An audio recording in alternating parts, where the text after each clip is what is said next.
everyone, and welcome to this last video on the topic of classification.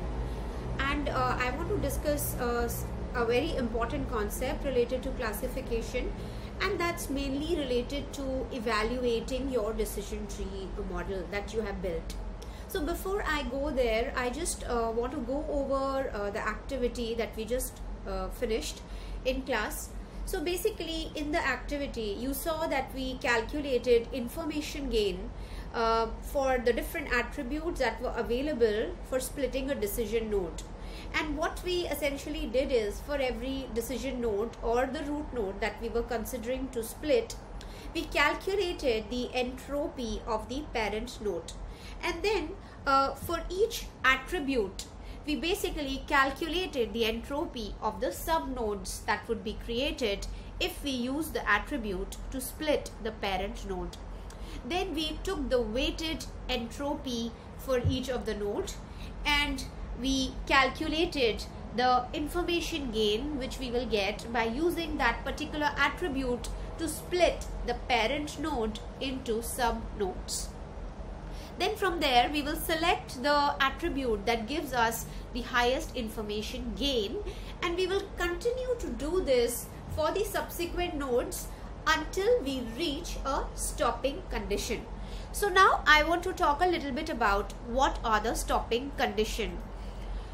As we had discussed, one of the stopping condition is definitely if a particular node reaches 100% accuracy, meaning that all the observations in a given node after the split has observations belonging to the same value of the outcome attribute. So that is one thing. Okay. The other thing you need to watch out for is that if you go on splitting the nodes, you might run into an overfitting problem. So overfitting occurs when your model gets over specialized to the training data set.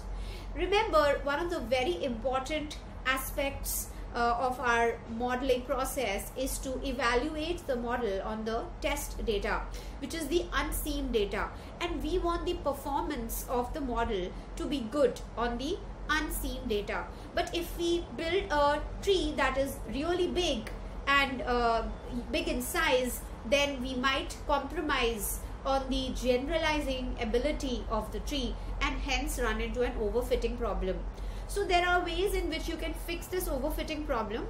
One is you could set a constraint on the size of the tree, meaning like you can say that this is the depth or these are the number of leaves that I will have, etc. Or you could even start to prune the tree. So pruning the tree is the opposite of growing the tree. When you prune the tree, you take away some of the sub branches, and that's another way in which you can fix the overfitting problem of a given tree. So now I want to go over the advantages of using a decision tree. The most important aspect of building a decision tree is that it's really very easy to understand and to explain. So whenever you use a decision tree to take a decision, basically if you can traverse the tree from the top level up to the bottom, you can actually trace the steps which have given you a particular decision. And this is a highly desirable characteristic of an analytical model. This basically refers to how explainable is your solution, and decision trees have a high degree of explainability.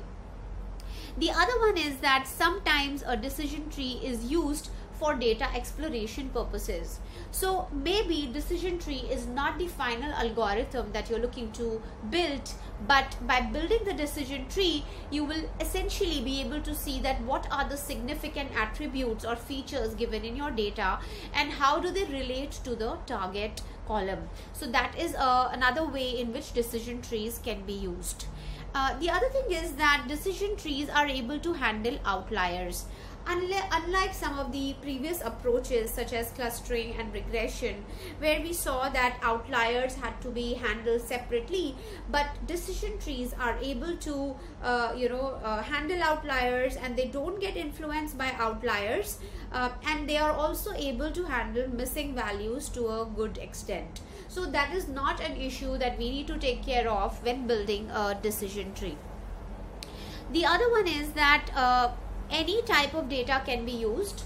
So we can use categorical attributes or numerical attributes as input attributes when you're building a decision tree.